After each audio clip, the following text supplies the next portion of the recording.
Yes, hello everyone and welcome to all our West Australian football fans to another edition of Around the WAFL. State games behind us, WAFL Action now returns to normal programming.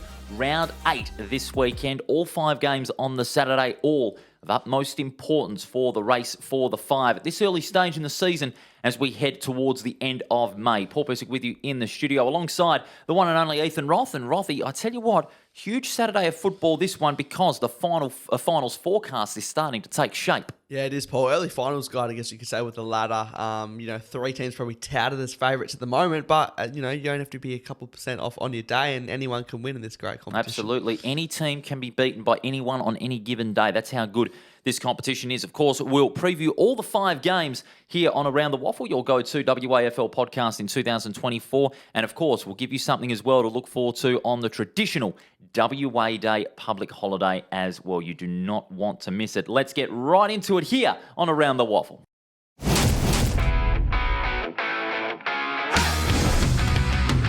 Punt from 50, win. Little too into the game, win. Too cocky, almost a win. Risking it all for the glory, win.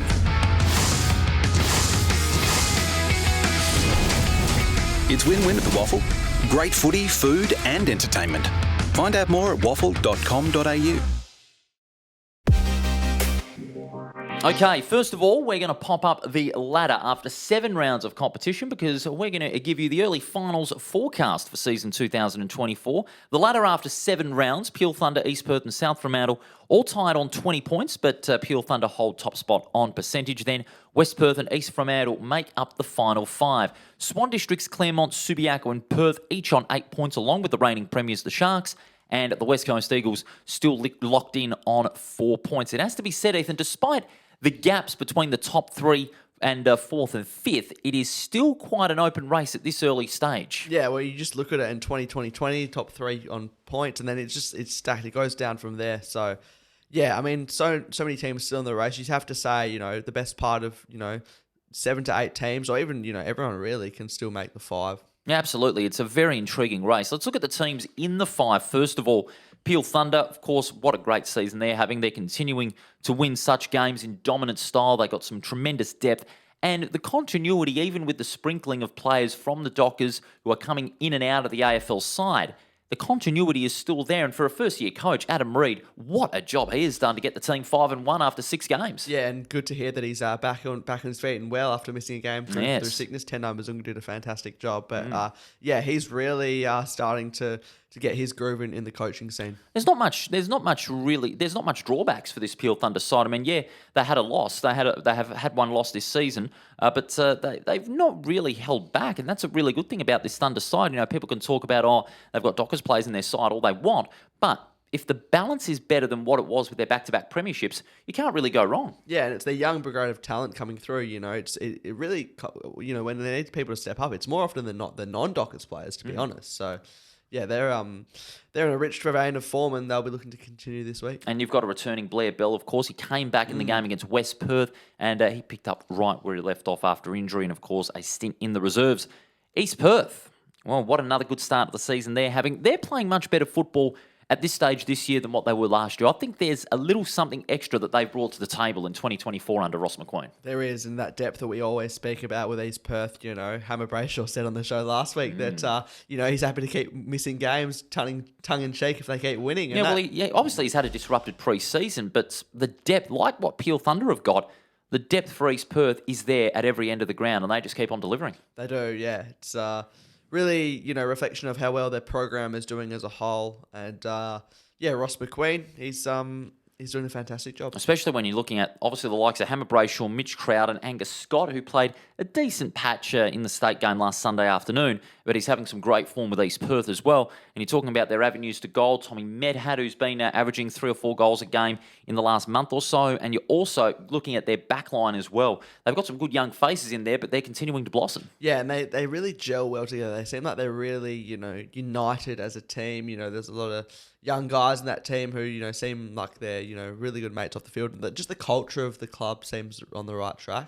South Fremantle, let's go to them now. Also on, it's still early in the season and a lot can still happen, but the way South Fremantle have been able to get on the board this season, go to 5-1, with, of course, sprinkling of good new talent, Isaiah Winder in particular, and a returning Hayden Schleuf, then you've got yourself a really, really good side, really complementing the existing talent that's there for the Bulldogs. Yeah, I mean, they have sort of been the surprise packet of the WAFL this year, but as you said, I mean, we shouldn't be surprised in a way. Because you can't keep them down for long. They're never down for a long period of time. They're a proud club, they don't like losing like anyone, but yeah, they're whoever pulls on that South jersey does it with pride, and I think the young boys are really starting to get a sense of, I guess, the history of the club and just how much it means to be out there at this level. Especially when, you're facing such quality opposition as well. The game against Peel Thunder, which we'll preview in just a moment, is a real litmus test for their side. That's going to give them, if they win, real proof that they can contend for a premiership again. Yeah, I think it's a good point. Contenders, I'm not saying they're pretenders if they lose, but yeah, it's going to be a really good gauge of where they're actually at, and no tougher task at this current time. No doubt about it. It's going to be a big one. West Perth currently in 4th place. 3-3. They've got back on track with a win over the Eagles, although it was a big, big win. But they need to string a couple of wins together. 3-3. They had 3 straight wins and then 3 straight losses, and then came back to beat 2 straight wins and 3 straight losses rather, but then came back to beat the West Coast Eagles in convincing style. Is there some consistency? Yes, there is, but it's only a small handful, okay? Because obviously you're seeing your experienced players step up, but not so much the younger guys as well. We saw that in the other way round in a couple of their big losses, to Subiaco and also to Peel Thunder as well. So there needs to be consistency. Yeah, there is. It's sort of been a tale of two halves, really. I mean, for their season so far, yeah, you mentioned that consistency, the 3 wins, the 3 losses. The bye probably came at an interesting time for them, didn't it? I think it came at a good time. For West Perth because they needed a big win like that. But now they've got themselves a big clash on Saturday against Swan Districts at Steel Blue Oval. They've had some good encounters at Bassendean, the two sides, in more recent years. But if West Perth are able to string some wins together, play with maximum confidence, and with their coach Jason Salicic under a little bit of pressure at this early stage in the season, it's going to be a real good test for West Perth's depth and their strength, in the next couple of weeks. And if they're able to get some good wins on the board, then maybe we can really tout them as a huge contender for a flag. Yeah, you get the sense, I guess, the next couple of weeks are sort of make or break for them because, as you know, it is hard to win a premiership, I guess, from outside the top 3. Not saying it can't be done, but that top 3 is just such an advantage, as we know. No doubt about it. And think about it. The next 3 games, the next month rather, they have the bye in round 11, but beforehand, Swan Districts, East Perth, East Fremantle. They're their next 3 opponents. Huge test. Sort of teams that are in and around them at this current stage of the ladder. No doubt about it. And on the subject of East Fremantle, that's where we'll finish up the early finals forecast. The reigning premiers, still a little bit of back and forth between them. Obviously, a bit of a heartbreaker there against East Perth, but they're still playing some really good football, but they're just still searching for something. And think about this, with the players to come back, Harry and John O'Marsh from injury respectively, when they do come back, what a boost that's going to be. Yeah, it's going to be interesting, the dynamic of their team. It's a luxury to have those guys coming back into the fold, isn't it? Yeah, they're prime, ready to go. And I think, obviously we know that penalty that was in mind, the -4, but I guess 5th probably doesn't speak to the level that they've been playing at recently. But they'll be happy to be in the 5 at this current stage and using it as a platform and a stepping stone to really elevate themselves in this middle part and towards the back half of the season. Of course, they too have got a game against Perth on the weekend. On Saturday, of course, we'll preview that game in just a moment. But you're looking at their next 3, Perth, South Fremantle, West Perth, and then you've also got Subiaco on a neutral ground at Revo Fitness Stadium because they're splitting their home games with Moss Street not being ready in time. That's going to be a massive, massive test. We said the same thing for West Perth there next month. I think East Fremantle are facing the bigger litmus test as reigning premiers. Yeah, especially with playing at neutral grounds and that, they're really having to adapt. I know their training has been sort of all over the place as well. So if they win these games, you got to give credit to them. I think they're doing a bit tougher in that sense off the field for the Sharks. No doubt about it. Listeners, let us know what you think the final 5 so far and what teams out of the 5 need the biggest improvements. So let us know on our socials as well. Now it's time to get into the action for round 8 of 2024. Win. Win. Almost a win. Win. It's win-win at the WAFL. Great footy, food and entertainment. Find out more at waffle.com.au. Yes, plenty of absorbing football in store this weekend. And let's start things off, Ethan, with a morning match, Mineral Resources Park. At 10 a.m, you can see it live on the AFL app. Claremont and the West Coast Eagles. the talk often before a West Coast game is how much Claremont, but West Coast have been far more competitive than some may suggest. They have been, and playing, not quite four-quarter footy, but halves, quarters, etc. I guess some results that get blown out towards the end, but. Yeah, I mean, we've seen it, this year already. This could be a bit of a danger game for the Tigers. And it certainly will. They need nothing more than a big win because in the last 2 games, they've had big wins over the West Coast Eagles. They won by 100-plus points in round 4. They won by 91 last year in round 11. So they've got the wood on them. 8 wins over the West Coast Eagles in 9 encounters. So it's going to be very important for Claremont to really get a big percentage booster and gain maximum confidence. Yeah, it will be. And they sort of made a statement against Perth post the state game bye. They really came out, made a statement, don't forget about us sort of thing. So they'll be looking to build off that, and they really should, looking at it on paper. Yeah, absolutely. Especially with guys like Manuel, who kicked 4 against Perth a couple of weeks ago before the state game bye.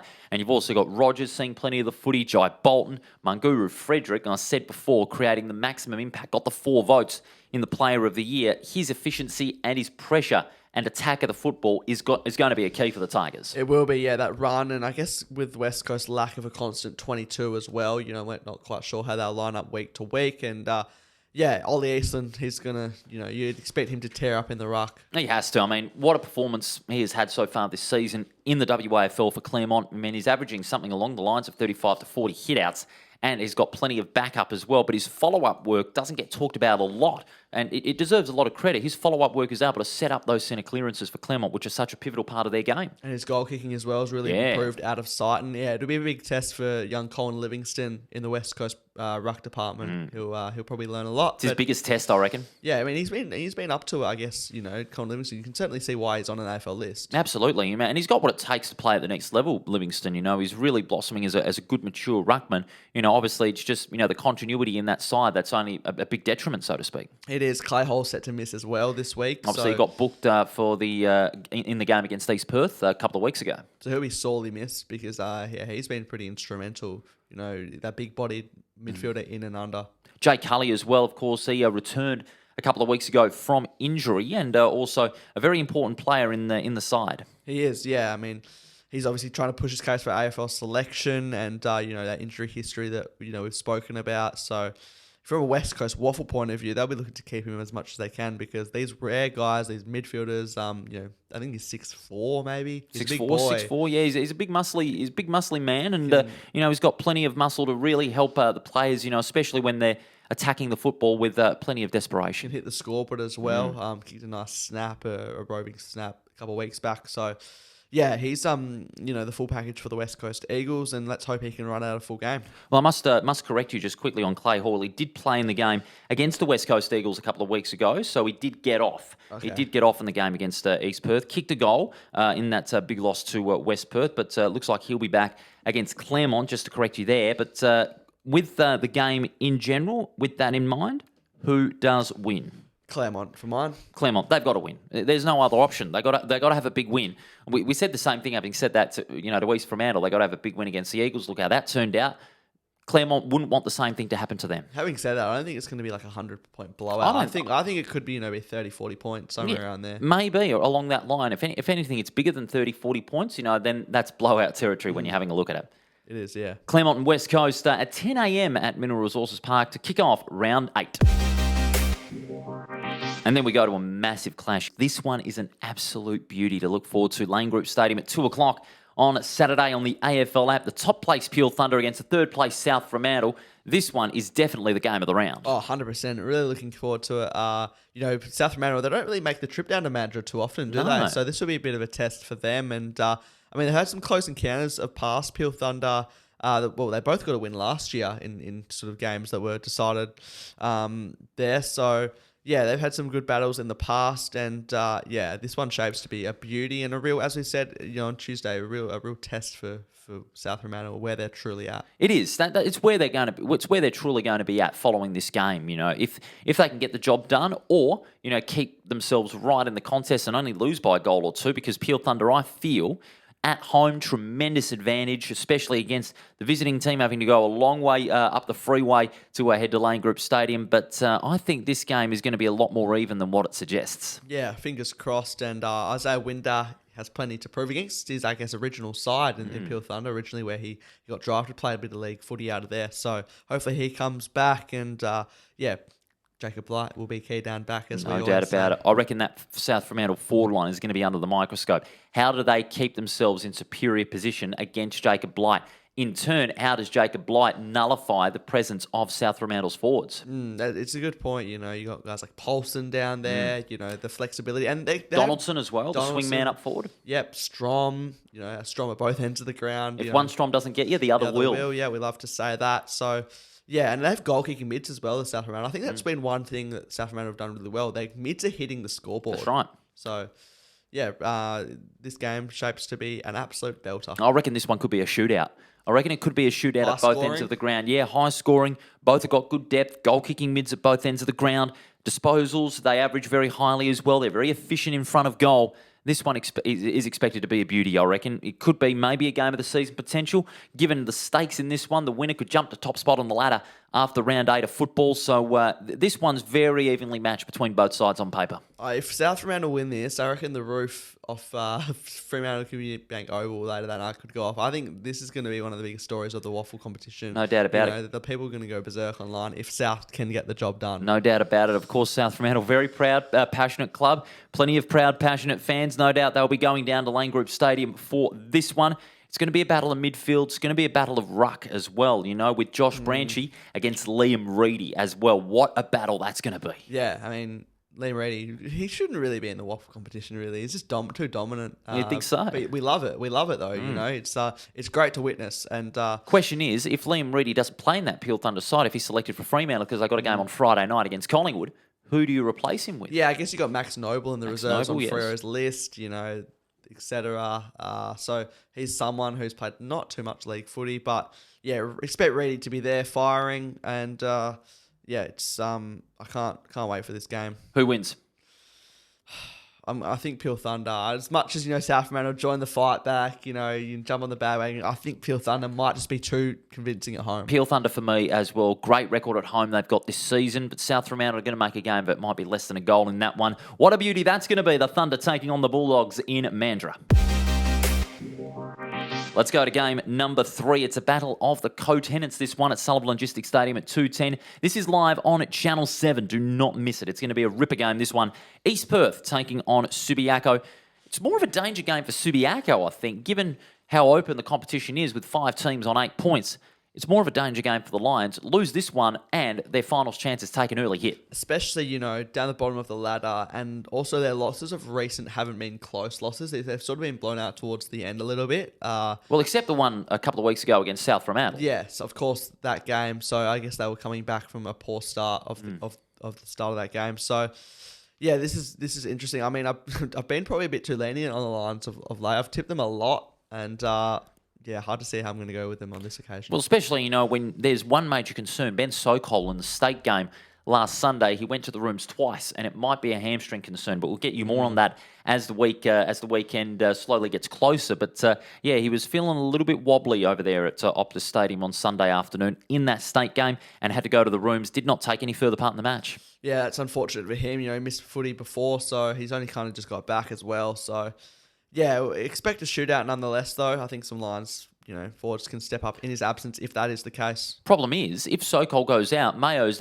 pretty much that only viable forward. And if he doesn't get any backup, where are the goals going to come from? It's a valid point. Their mids probably need to hit the scoreboard a bit more. The small forwards as well. Jacob Everett's been a real revelation for them in recent weeks. He's kicked 6 or 7 goals in the first couple of games of his league career. Yeah, well, I mean, we can't expect him to do that every week though as well. So he can't play the lone hand up there. Although he'll back himself to do that again. But yeah, just looking at the last 5 results, Subiaco got the wood up on East Perth. Last time they played in round 16 last season. Ended a 9-match winning streak for the Royals. They did, and East Perth beat them earlier in the year there, so by 23 points. So, they had some good battles of late, and the Sullivan Logistics Stadium is expected to be rocking on Saturday. No doubt about it. It's going to be a massive game. East Perth, I reckon, they've got the advantage based on what they've got on the field. I mean, they, beside Peel Thunder, they're the best side in the competition going around. I mean, you look at the depth in their midfield, down back. their avenues to goal. They've got North. They've got Sam Van Diemen as well.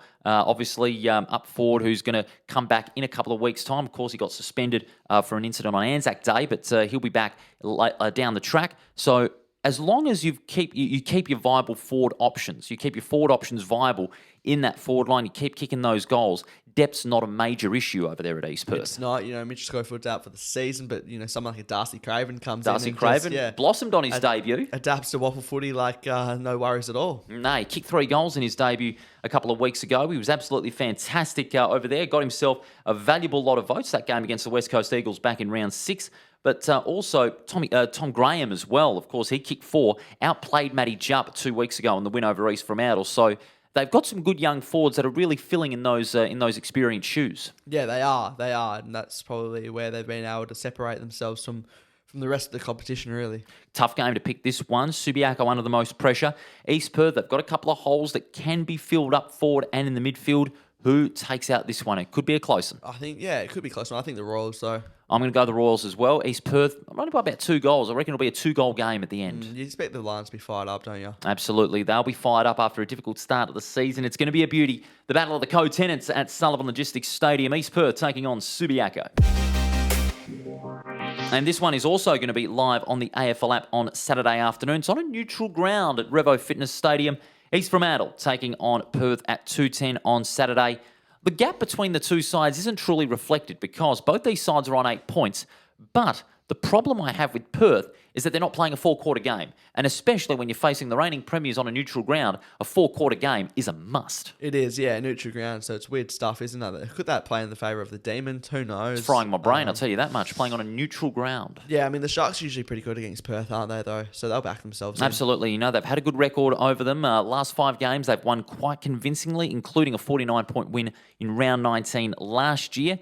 And especially when you've got some good depth everywhere at the ground, they're a spectacular side to watch. They've still maintained that aggressive brand of football. And despite the loss a couple of weeks ago to East Perth, I reckon they'd fancy their chances. They'd fancy their chances, and I think in a big way as well, and taking nothing away from Perth, but they do have the wood up on them in recent times, beating them the last 3 times, in fact.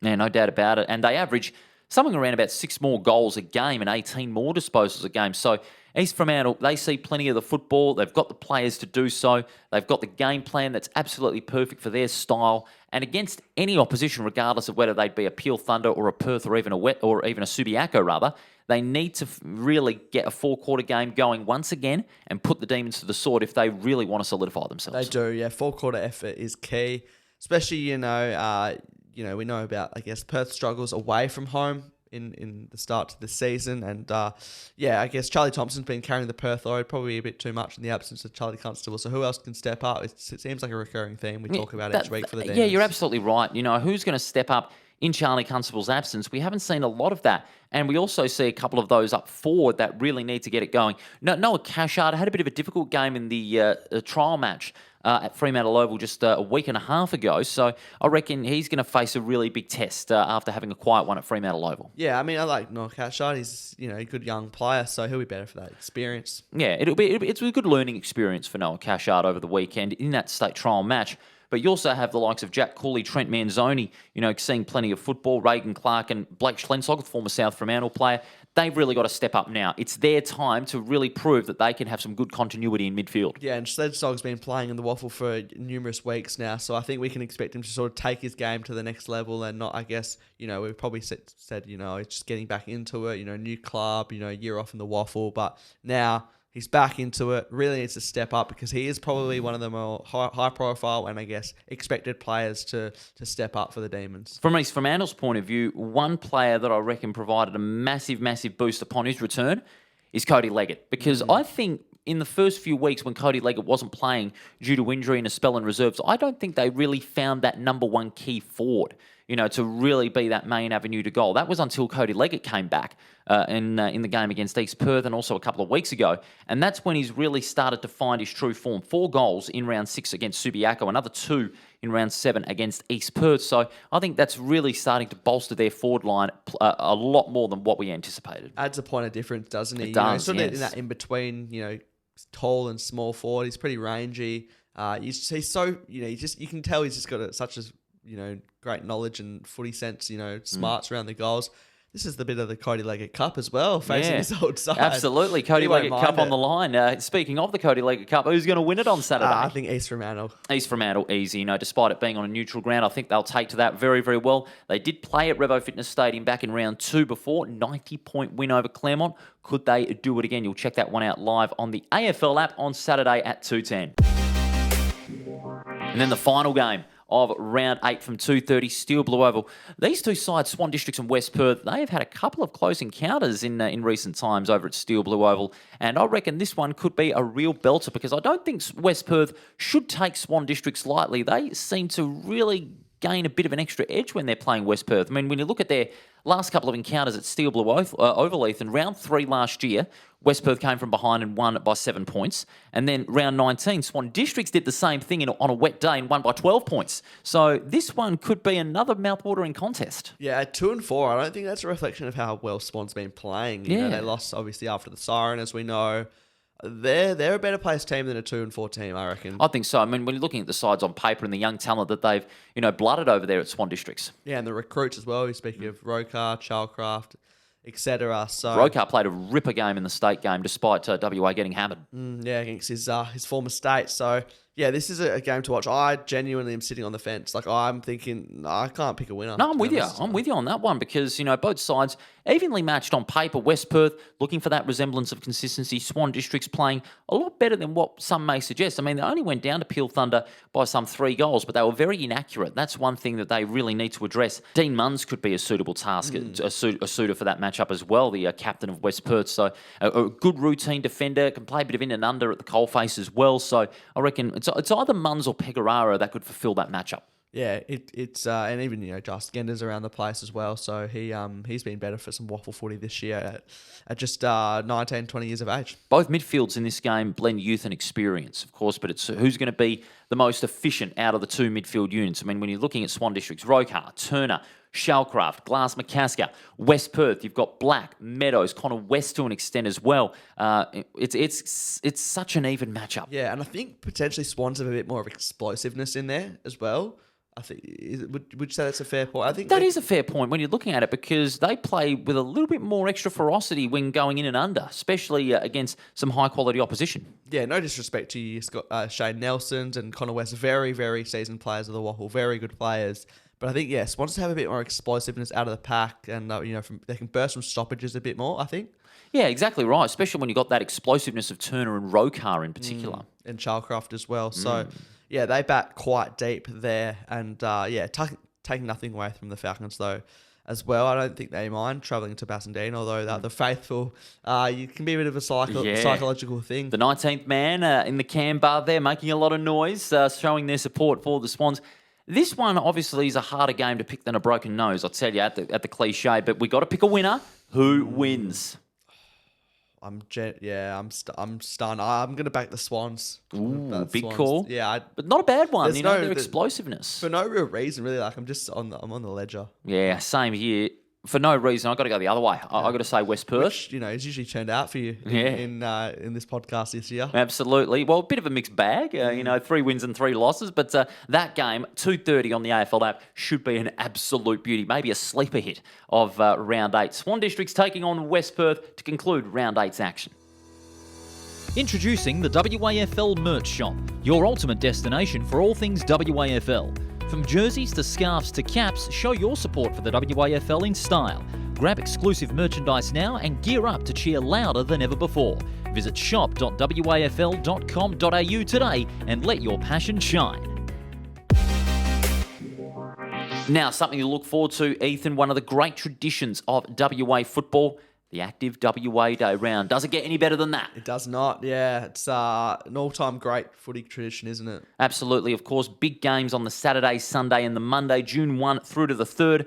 Not only the 2 derbies at Fremantle Oval and at Pentanet Stadium, a Sunday clash all the way in Northam. Yes, it's great, isn't it? Great promotion for the area there. And there's just, as we said, every week, since it's come out. It's some of the best names of footy in WA and the AFL have come out of this in this great part of the world. And it's great to have the regional games back again, and what a perfect occasion to do so, Spread the WAFL's appeal beyond the metropolitan area and bring it out to these towns far, far away from Perth. It's absolutely incredible, and you get to go to a football heartland, as they've done for the last couple of years now. You've gone to Northampton, Kalgoorlie, Pingelly, Geraldton, and now to Northam. It doesn't get better than that. Yeah, promote the game in those areas. And the games, I think of Claremont and East Fremantle, I believe it was. In Broome. A brilliant showcase. You only have to think a couple years back to Kalgoorlie, Swan Districts and Subi. That these games are not only, good for the crowd, but they're close games. And let's hope this one in Northam is going to be no different. No doubt about it. And of course, the two derbies, Yep. South and East Fremantle, and of course, West Perth and East Perth, the People's Derbies on WA Day. Make no mistake about it, expect big crowds in that one, especially if all four of those teams playing on the Monday are in the 5. Yeah, hopefully for that sake they are. And make sure to grab your tickets as well. Grab your tickets now, waffle.com.au or on the club in ticks. Make no mistake about it, it is going to be a massive weekend of footy over the WA Day weekend thanks to Activ. You do not want to miss it. And Ethan, that wraps up today's show. Make sure, fans, you get to the football this weekend. It's a massive round 8. And on Tuesday, Ethan, we're going to recap all the games and cast the votes for the Player of the Year. We will. Can't wait for that. And grab your waffle merch as well. Absolutely. I think we should sell that a bit more as well as we've done. And some brilliant stuff on the waffle website there. I've actually got my waffle men's shirt ready to go. Can't wait to put that on for the first time. It looks awfully good. Make no mistake about that. Ethan, I'll see you on Tuesday. See you then, Paul. Listeners, we'll see you on Tuesday to recap a huge round of football and look ahead to the WA Day Round. Don't miss it.